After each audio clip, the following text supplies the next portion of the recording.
بالکل ان کی باتیں کچھ ٹھیک بھی ہیں کچھ نہیں بھی ٹھیک ہے، وہ پوری طرح وضاحت نہیں نہ کرتی، اس کو عام کر دیتے نا کہ سب کے لیے ہاتھ اور منہ ننگے رکھے جا سکتے ہیں، اس سے کام خراب ہو جاتا۔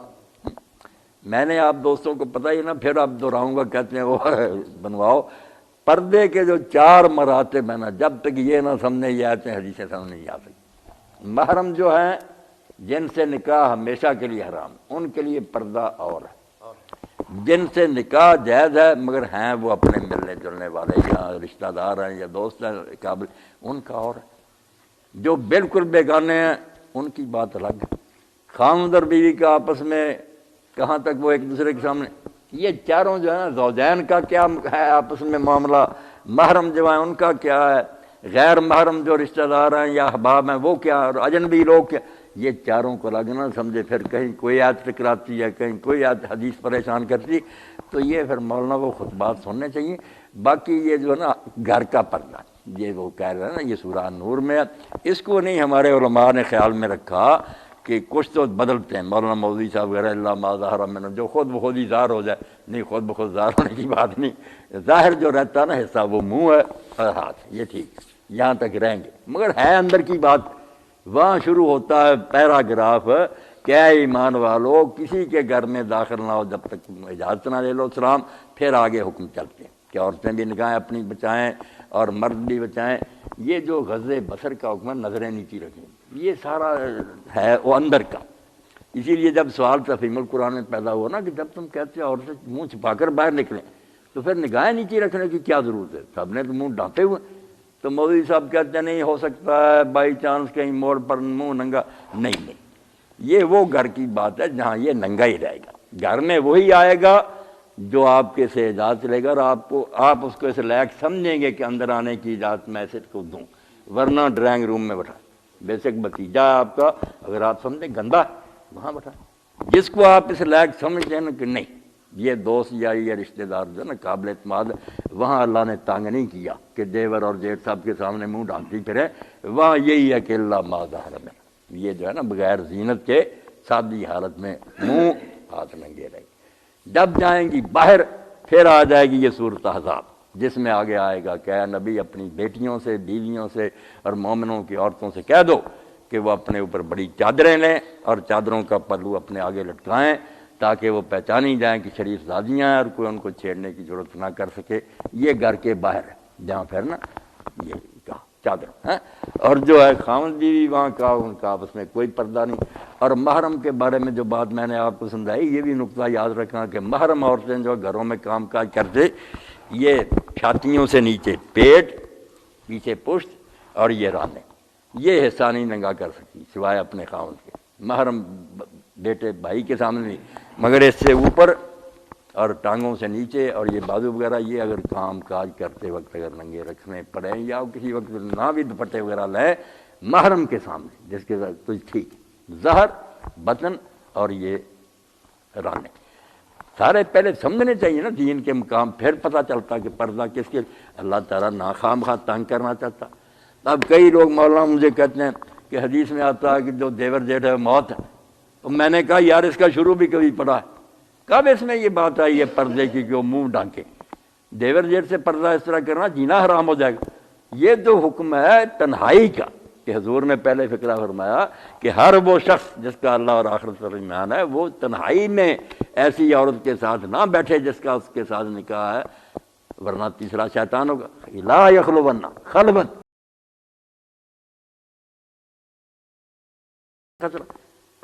اس وقت لوگوں نے پوچھا کہ دیور جیٹھ، فرمایا موت، یہاں تو اور زیادہ بے تکلفی ہوتی ہے، یہ تنہائی ہے، خلوت بلا جنبی ہے، یہاں یہ پردہ پردہ کا مسئلہ کوئی نہیں تھا، انہوں نے آپ ہی یہ بنا لیا، کتابیں کھول کر پڑھیں پتہ چلے۔ زوجین، محرم، غیر محرم اور اجنبی، یہ چار جو ہے نا الگ الگ، جب تک نہیں سمجھیں گے کبھی کوئی آیت پریشان کرے گی، کبھی کئی ایسی باتیں جیسے اپنا جینا حرام ہوگا، کہیں بالکل پھر آوارگی ہوگی، ساری چیزیں سمجھنے کی ہیں۔ یہ اہل کتاب کے بارے میں جو ابھی ذکر ہوا ہے کہ ان کی عورتوں کے ساتھ جی تو حدیث میں آیا ہے کہ دیور موت ہے، جی جی بالکل. تو پھر مولانا صاحب سے بات ہو رہی تھی تو انہوں نے کہا تھا یہ خلوت کا معاملہ ہے, یہ گھر کے اندر کمبائنڈ فیملی میں یہ تھوڑی بہت لچک ہے. ہاں ہاں بالکل یہی بات بتائی تھی. جی میرے ایک ساتھی انہوں نے ایک اور حدیث کوٹنگ کی ہے کہ جب عائشہ اور ایک اور امت محمد بیٹھی ہوئی تھی تو انہوں نے کہا ایک نابینا صحابی آئے تو انہوں نے کہا کہ یہ ہمیں تو نہیں دیکھ یہ تو ہمیں نہیں دیکھ سکتے ان کے اندھے ہیں. آپ سے انہوں نے فرمایا کہ تم لوگ تو اندھے نہیں ہو نا. جب اتنے معاملات سخت ہوں تو پھر دیور کے ساتھ کمبائنڈ فیملی میں کس طرح وہ جائز ہو سکتا ہے؟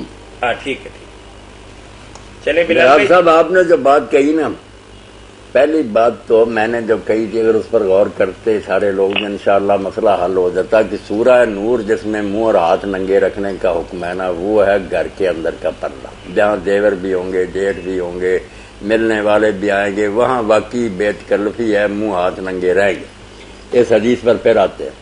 سورہ احزاب ہے گھر سے باہر نکلو تو بڑی چادریں اوڑو, ان کا ایک پلہ اپنے منہ کے آگے ڈالو تاکہ پہچانی جائیں شریف زادی ہیں. بات واضح ہے, کوئی ایسی الجھن نہیں. دونوں آیتوں کو گڑمڑ کر دیتے ہیں, پتہ کوئی نہیں چلتا بیرون خانہ اور اندرون خانہ. اب اس حدیث کا میں نے بتایا تھا کہ جو ہے نا موت, اس کا شروع پڑے نا کہ آپ نے فرمایا جو اللہ اور آخرت پہ ایمان رکھتا ہے وہ کسی ایسی عورت کے ساتھ جو اس کی محرم نہیں, تنہائی میں نہ بیٹھے. تو لوگوں نے کہا دیور جیٹ فرمایا وہ موت. بات تنہائی کی ہے کہ ایسی طرح محفوظ جگہ, بند کمرہ جہاں کسی کے اچانک آ جانے کا کوئی احتمال نہیں, کنڈیاں چڑھی ہے, یہ باتیں منع کی ہے. جو صحابی کی بات کہی ہے, ایک تو میری بات کے خلاف نہیں, اگر صحیح مانے صحیح نہیں وہ بھی کر دوں گا, مگر وہ اجنبی آدمی ہے. ایک اجنبی آدمی کا تو میں بھی کہتا ہوں جس سے کوئی تعلق نہیں, اسے پردہ ہونا چاہیے چہرے کا. دوسری بات یہ خود نہیں صحیح کہ عبداللہ بن ام مکتوم آئے, حضرت ام سلمہ اور دوسری ایک بیوی بیٹھی تھی, آپ نے فرمایا پردہ کرو, انہوں نے کہا یہ تو نابینا, تو فرمایا تم بھی نابینی ہو, نہیں دیکھتی. یہ روایت نہیں صحیح, بلال ضعیف ہے اور ہو بھی ٹھیک تو یہ ایک بیگانہ آدمی, اس کی بات تو ہو ہی نہیں رہی. یہ دیور جیٹھ وغیرہ بیگانے نہیں ہیں, یہ گھر والے ہر وقت وہاں رہتے. ہاں ہر طرح معاملہ سیٹ ہے, آپ انشاءاللہ مطمئن ہوں گے. بات پر غور فرمائیں. مولانا صاحب ایک اور بات ہے نا کہ مسئلہ تو باہر کا آپ نے کہا ٹھیک ہے, لیکن شر تو پھیلنے کا وہاں خطرہ ہوتا ہے جہاں ہر وقت آنا جانا ہو. اور یہی تو کہتا ہوں, تنہائی نہیں نا اختیار کر سکتے. یہ لوگ بھی قریبی رشتہ دار اگر بالکل بند کمرے میں دونوں اکٹھے ہوں گے, اس کو حضور نے حرام کہا. خطرہ کیا ہوگا جب سب مائی باپ سارے بہنا بھائی اکٹھے بیٹھے ہوں گے, اس میں کیا خطرہ ہوگا؟ خطرہ تو تنہائی میں ہے, خلوت میں. جی اچھا جزاک اللہ. مولانا یہ جو عبداللہ ابن مکتوم والی روایت ہے یہ سرے سے ہی نہیں ہے, یہ ضعیف نہیں, ضعیف ہے نا. بس جو ضعیف ہوتی ہے وہ کلدم ہی ہوتی ہے نا, اس کا کیا ذکر کریں. مسائل میں تو اس سے کام لیا ہی نہیں جا سکتا. زیادہ سے زیادہ رعایت لوگ دیتے ہیں تو فضائل میں دیتے ہیں نا کہ ثواب بیان کرنے کے لیے کچی بھی ہے, اس میں آیا کہ جو روزہ رکھے گا اس کو اتنے 1000 گنا ثواب اللہ دے گا. چلو اللہ کا فضل بڑا, مگر یہ تو مسئلہ ہے نا, شرعی حکم ہے. جی جی کیا نقاب لازمی ہے کرنا؟ ہاں ٹھیک ہے. نے جو پوچھا ہے کہ بڑی چادر لے کے گھر سے نکلنا ہی کافی ہے یا چہرے کا ڈھانپنا بھی ضروری ہے؟ چہرے کا ڈھانپنا نہیں, چہرے کے ڈھانپنے کی اتنی بھی ضرورت نہیں کہ بالکل ہی منہ جو ہے نا اس کو چھپائے, پھر ایک ہی آنکھ اتنا بھی کوئی کرے تو اس کی نیکی. چھپانے کا مطلب صرف یہ ہے کہ جو چادر ہے نا بڑی, اس کا پلو میری بیٹی اتنا آگے لٹکتا ہونا چاہیے کہ آنکھیں نہ نظر آئیں. میرا مسئلہ سن لیں, چہرے کی اتنی بات نہیں, آنکھیں آنکھوں سے ٹکرانی نہیں چاہیے. جو دین چاہتا نا اصل بات, اگر آنکھیں جیسے لوگوں نے اینکیں لگا لی ہیں بچیوں نے, کیا سارا کچھ چھپایا ہوا ہے اینکیں, ان میں سے وہ مردوں کو دیکھ رہی ہیں, مرد بھی ان کی طرف دیکھ رہے ہیں.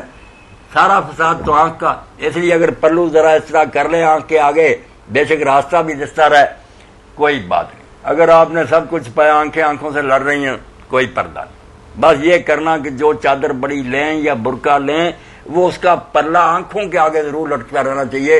جو مرد کی آنکھ ڈائریکٹ آپ کی آنکھ سے نہ ٹکرا سکے پھر خیر ہی خیر ہے. رنگوں کو چھپانے کی اتنی ضرورت نہیں, جو بے ایمان ان کا تو علاج ہی کوئی نہیں. مولانا دین کے حوالے سے جو بھی چیز بازار کے اندر آتی ہے تو اس میں شیطان کے حوالے سے بے شمار آلٹریشنیں آ جاتی ہیں. کوئی زمانہ ایسا تھا تو برقع ایسے لگتا تھا کہ نہیں پہچانی جاتی تھی کہ 20 سال کی ہے یا 120 سال کی. اب برقعے سے پورا پتا چلتا ہے کہ اس نے اندر کس رنگ کے کپڑے پہنے اور کس تراش خراش کے پہنے ہوئے. اور چادر بھی کچھ ایسے ہے کہ بڑی چادر بے شک لے لیتی ہیں لیکن پورا اندر والا لباس اور سب جسم کا بے شمار حصہ جو ہے وہ ان کا ظاہر ہوتا ہے. یہ اس کے بارے میں کیا میاں بات ٹھیک ہے، اس سے پردہ تباہ ہو گیا. یہ پردے کا سارا مقصد فوت ہو گیا، الٹا اس میں اٹریکشن پیدا ہو گئی. ہر کوئی دیکھتا ہے لباس ایسا بڑکیلا اور پھر ایسا سارا کچھ ہے. بالکل آپ کی باتیں ٹھیک ہے. کیا پردہ رہا، وہ سادہ پردہ ٹھیک، بڑی چادر ٹھیک ہے، وہ جیسے میں نے بتایا نا اس کا کچھ پلہ آگے ہونا چاہیے آنکھوں کی، باقی کوئی بات نہیں. اس لیے جو کسی روایت میں آ جاتا ہے نا کسی نے کہا عورت کا رنگ یہ تھا، اس سے اور ماں دھوکہ کیا فرمایا آپ نے؟ چہرے نہیں آنکھیں نہیں شروع کرنے کی، ہیں نقاب کرنے کی کوشش کروں گی. ضروری ہے، یہ تو دین کا حصہ ہے. میں کافی باہر جاتی ہوں اس لیے میں چادر ہی بس استعمال کرتی ہوں. نہیں بے شک چادر لیں، وہ چادر ہی کافی ہے. نقاب وغیرہ وہ چادر ہی ذرا گھونگھٹ نیچے نا تھوڑا سا آنکھوں کے آگے، نیچے کی بات کوئی نہیں. رخسار وغیرہ یا نیچے کا ایسا ننگا بھی ہوتا ہے ایسی بات. آنکھیں جو ہے نا یہ صاف سیدھی نہیں ٹکرانی چاہیے، آپ کو راستہ بھی نظر آئے، کوئی ایسی بات نہیں، قید نہیں. سارا فساد تو آنکھوں سے پیدا ہوتا. پردہ تو آنکھوں کا تھا، آنکھیں تو لڑ رہی ہیں ایک دوسرے کے ساتھ، تباہی ہو رہی ہے. یہ کیا فائدہ، سارا ننگا کرنے آپ منہ بیریاں آنکھیں کسی طرح چھپا رہے، سب بچ جائے گا.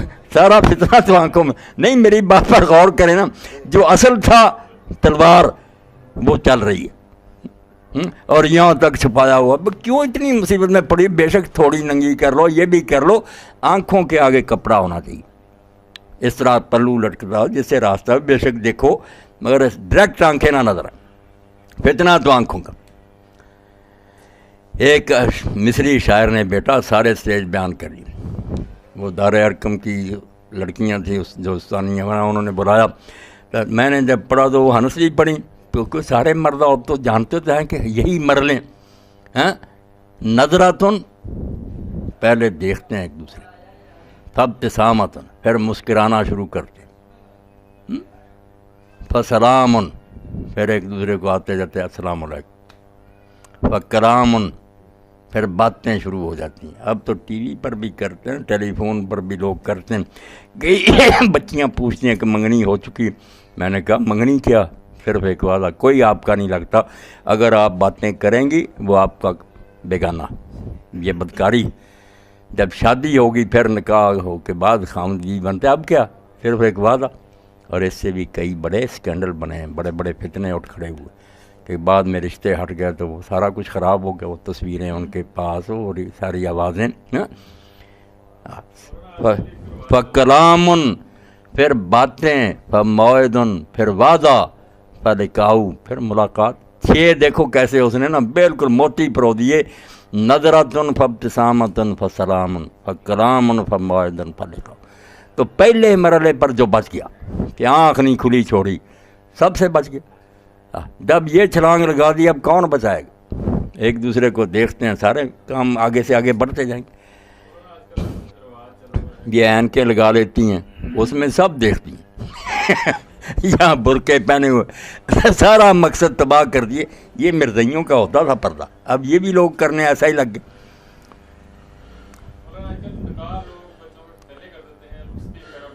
بے شک یہ جو آتی ہے نا اخباروں پر، یہ کہیں بھی صرف چادر ہی لے کر بیٹھے، مگر وہ چادر یہاں سے لٹکتی ہو، آنکھیں نہ ایک دوسرے کو دیکھ رہی ہیں، باقی منہ یہاں سے ننگا پہ کوئی نہیں. بات کریں آپ، آنکھ جو ہے یہ ایک دوسرے کو نا زخمی کر. اس کو کہا گیا سہم من سہام ابلیس، شیطان کے تیروں میں سے یہ تیر ہے.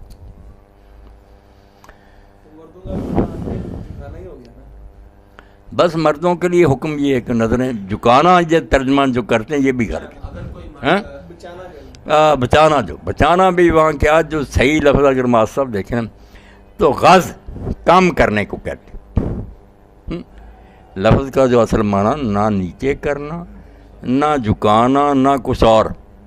جو غز ہے نا، غز کم کرنا. اگر میں پوری طرح کھول کر دیکھتا ہوں یہ سہرسہ بدماشی ہے. اگر میں بس اس طرح کر کے دیکھتا ہوں یعنی دیکھنے میں دلچسپی نہیں ہے. کم کرنا یہ اب فیصلہ اندر کرے گا کہ خوب گور گور کر دیکھ رہے ہو یا صرف گور گور کر دیکھنے کو چھوڑ دے. غزے بس رہا کہ اس نے آنکھ چھوٹی کر لی، پھر بے شک ایک دوسرے کو دیکھیں کوئی بات. یہ صحیح ترجمہ ہے لفظ کا کہ نگاہوں کو بالکل کم کرو، کھولو نہیں زیادہ. اب پوچھیں جو جی چاہتا پوچھیں. آپ کے ذہن میں بھی سوال ہے تو کریں, یہاں کوئی مولوی والی بات نہیں, بس سارے میرے بچے جو جی چاہتا پوچھے. نہیں سلمان یہ باتیں ان کی نہیں ٹھیک ہے.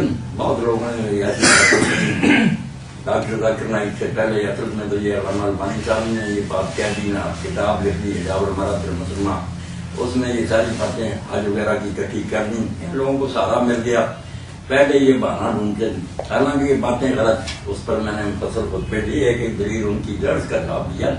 ایسی بات نہیں, صرف 2 آیتیں جو ہیں ان کو انہوں نے آپس میں ٹکرا دیا نا. سورہ نور میں ایک جگہ آتا ہے اللہ ما ظہر منہ, اس کی تشریح صحابہ کرام سے یہ چلی آتی ہے کہ منہ اور یہاں تک ہاتھ ننگے ہونے چاہیے. اس کو دلیل بناتے ہیں کہ قرآن نے خود کہہ دیا کہ اتنا ننگا کیا رکھ سکتی ہے اپنے بدن کیسا. اور دوسرا یہ سورہ احزاب میں کہ جب عورتیں بڑی چادر لیں اور اپنے منہ کا آگے گھونگھٹ نکالیں تو ان کو پھر یہ کرنے خاص حالات سے. حالانکہ وہ اسرائیل صاحب کی بات ٹھیک ہے کہ سارے احکام جتنے دین میں اتنے خاص حالات میں اترے نا, کوئی حالات ہی پیدا ہوئے تو حکم اترا, مگر جب اتر گیا تو قیامت تک لیے. اب اگر بہانا بنا اس وقت بہت خرابی تھی, نعوذ باللہ مدینہ میں بہت خرابی تھی, اب دنیا میں بہت نیکی آ گئی ہے, کیا پر نیکی ضرورت نہیں. اب تو یقین جانے ایسا ہونا چاہیے کہ تربوز اگر حلال بھی ہے تو ایسے کے زمانے میں ڈاکٹر روکے. اگر پردہ چہرے کا نہیں بھی تھا نا, جو خدا تر سال میں وہ کہے گا یار نہیں بھی تھا تو اس دور میں تو ہونا چاہیے. اتنا ہی فتنہ الٹی گنگا بہا رہے ہیں کہ اس وقت خرابی تھی مدینہ میں, اب بہت نیک ہو گئے مرد عورتیں, اب نہیں ہونا چاہیے. یہ بات تو ماننے والی بالکل جھوٹی بات. اصل میں بات یہ ہے کہ وہ جو ہے نا اللہ ما ظہر منہ, ہمارے علماء بھی جان چھڑانے کے لیے کہتے ہیں نہیں یہ نہیں, یہ مطلب بالکل ٹھیک ہے وہ ہاتھ اور منہ ننگے رکھنے کی بات ہے, مگر وہ شروع کس طرح ہوتا ہے پیراگراف. کیا ہے ایمان والوں دوسروں کے گھروں میں جب داخل ہو تو اجازت لو اور سلام کہہ کر جاؤ. وہاں پھر حکم ہوتا ہے کہ اپنی نظریں بچا کر رکھو, عورتیں بھی نگاہ نہیں کی, کیونکہ گھر میں پردہ نہیں ہوگا, منہ اور ہاتھ ننگے ہوں گے, منہ اور ہاتھ ہے وہ بھی سادہ حالت ہے. یہ گھر کی بات ہے. گھر میں وہی سلمان جائے گا جو اعجاز چلے گا, اور یہ گھر والے کا کام ہے عقل سے کام لے کے. یہ اس لائق ہے کہ اس کی سیرت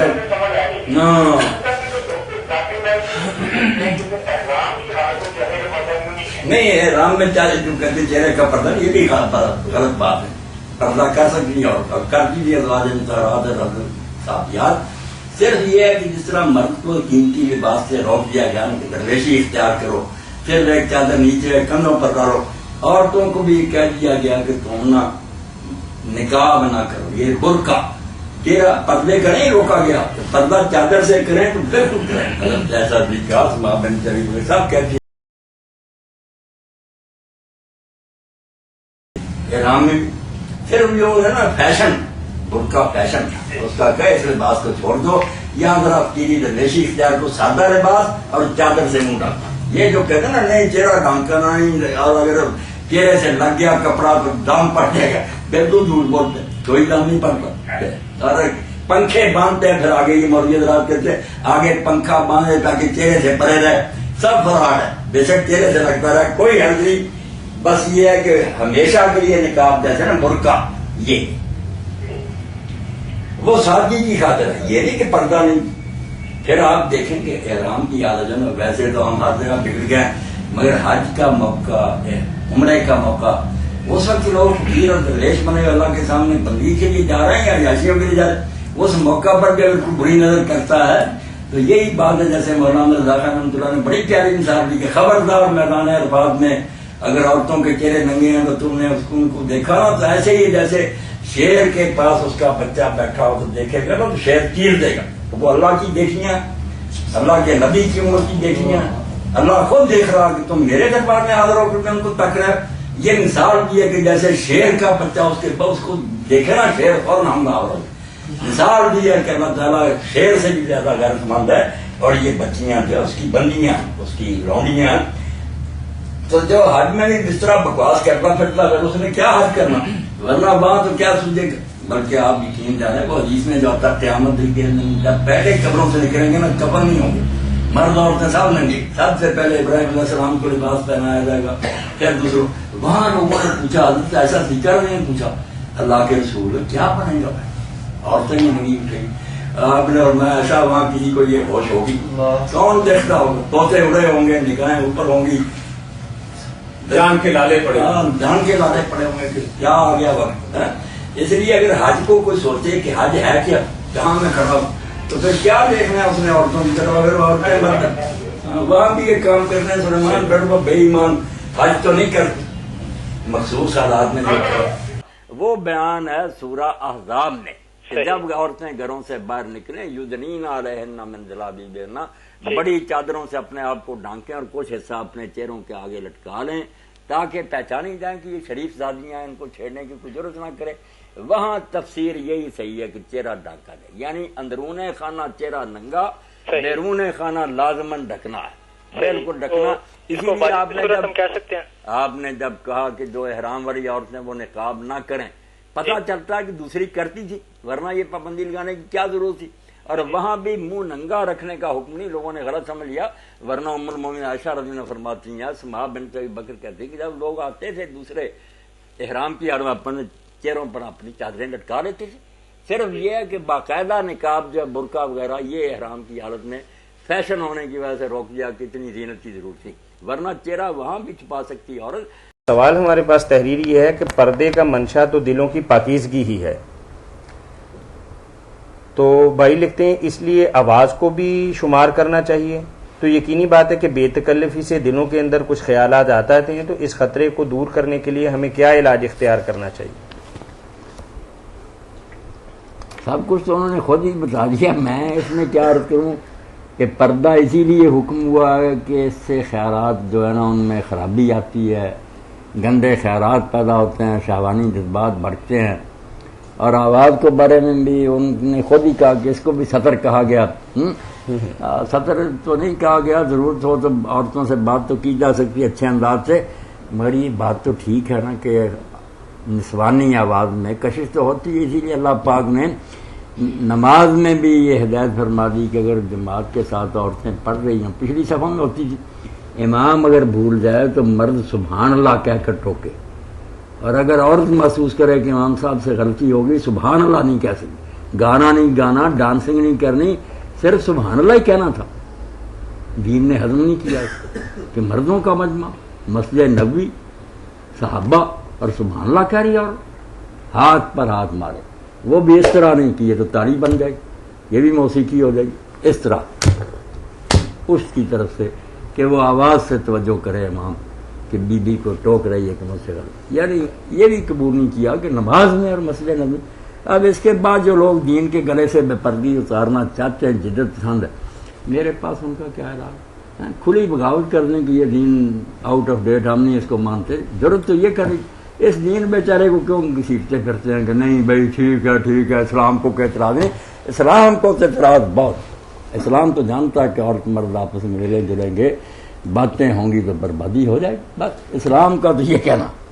اب یہ اسلام اگر کسی کو پسند نہیں تو چھوڑ دے, کوئی جبر نہیں. وہ کہہ دے ہم اس دین کو نہیں مانتے, زمانہ آگے نکل گیا. بہت شرمندگی بھی ہے اور معذرت بھی ہے کہ ہماری عورتیں ہمارے ساتھ بات کرتی ہیں تو ان کا لب و لہجہ خاصا کرخت ہوتا ہے, لیکن ہمارے گھر پہ اگر کسی کا فون آ جاتا ہے تو وہی بی بی جو تھوڑی دیر پہلے بڑی مردانہ آواز کے اندر بات کرتی تھی تو کچھ اس قدر لوچ کے ساتھ بات کرے گی کہ بندے کا دل کرتا ہے کہ یار اس کا منہ چوم دے. بالکل نخرے سے باتیں کرتی ہیں, دکانوں پر جاتی ہیں تو اسی طرح کرتی. حالانکہ اللہ تو کہتا ہے کہ خامد کے ساتھ کرو ایسی باتیں, نہیں کرتی. خامد ساری عمر ترستا رہتا کہ پیار کی بات کرے, نہیں جلی بنی, اور ادھر جا کر نا بہت شیریں بیانی اور زبان سے شاید. اس کی تھوڑی وضاحت کریں گے, کال لیتے ہیں. تو آپ طاہر میاں بات کر رہے تھے کہ رسول اللہ کا گھرانہ جس سے پاکیزہ گھرانہ, حضور کی بیویاں جو امت کی مائیں تھیں جن سے نکاح بھی حرام کر دی, قرآن نے ان کے بارے میں کیا کہا, فلا تخضعن بالقول, کہ لوچ کے ساتھ اور نزاکت کے ساتھ نخرے کے ساتھ کسی امتی سے بات نہ کرنا. فیطمع الذی فی قلبہ مرض, اللہ نے خود نشاندہی کر دی کہ اس کے دل میں برے خیالات پیدا ہو جائیں گے, کوئی نہیں روک سکے گا, نرم آواز سے شہوت ابھر جائے گی. یہ قرآن ہے. اب یہ کہتے ہیں نہیں گانے بھی ٹھیک ہے, ناچتی پھرے, صرف یہاں سے اوپر کے اندر سے پتا کیا ہوتا. کوئی نیک نہیں رہتا, نہ کوئی بڑی رہتا, ہر شخص جانتا کہ کیا اس وقت گزرتی. بہانے بناتے نہیں ہم نیک ہیں پاک, ہمیں کچھ نہیں ہوتا, بس جھوٹے شیطان. عورت تو اللہ کے رسول علیہ السلام نے جو فرما دیا کہ عورت جب آتی ہے تو سامنے سے شیطان ہوتی ہے، جب واپس جاتی ہے پیچھے سے شیطان ہوتی ہے۔ فرمایا شیطان اس کو گھیرے میں لے لیتے ہیں جب گھر سے نکلتی ہے، سراپا شیطان سر سے پاؤں تک، اسی لیے منع کر دیا کہ نہ دیکھو۔ رب سے جو لباس ہیں یہ بھی وہ نامراد لباس ہے جو اللہ کے رسول نے بتایا میری امت میں ایسی عورتیں پیدا ہوں گی جو میں نے نہیں دیکھی، میرے دور میں نہیں پیدا، اور وہ جنت کی خوشبو بھی نہیں سونگے گی، حالانکہ 500 سال کا فاصلہ ہے جہاں تک خوشبو ہے، مگر یہ خوشبو بھی نہیں سونگی۔ اور میں لباس پہننے کے باوجود ننگی ہو یا اتنا تنگ پہنا، یہ نہیں ہر چیز بڑی لگ رہا، یا باریک کہ ہر شے جل گئی، آنکھوں سے سب نے دیکھ لیا کہ وہ زمانہ نہیں، اب تو دونوں چیزیں ہو گئی، باریک بھی ہے اور تنگ بھی ہو گیا۔ اب مجھے ایک بچی نے بتایا، وہ ڈاکٹر صاحب کے پاس گئی، دیکھ کے ہم باہر بیٹھے تھے تو ایک ماں تھی الہدا میں پڑھاتی ہے، وہ بیٹھی ہوئی تھی، اس طرح اس نے اپنا آپ چھپایا ہوا تھا کہ اللہ، دین بھی ویسا نہیں کرتا، ہاں۔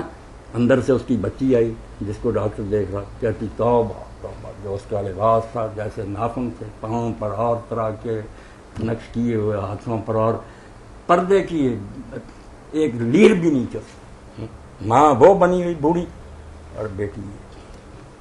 اب رونے کے سوا ہم کیا کر سکیں، ہمارے پاس کیا، اور یہ روشن خیالی ہے اور یہ بس ترقی کر رہا ملک۔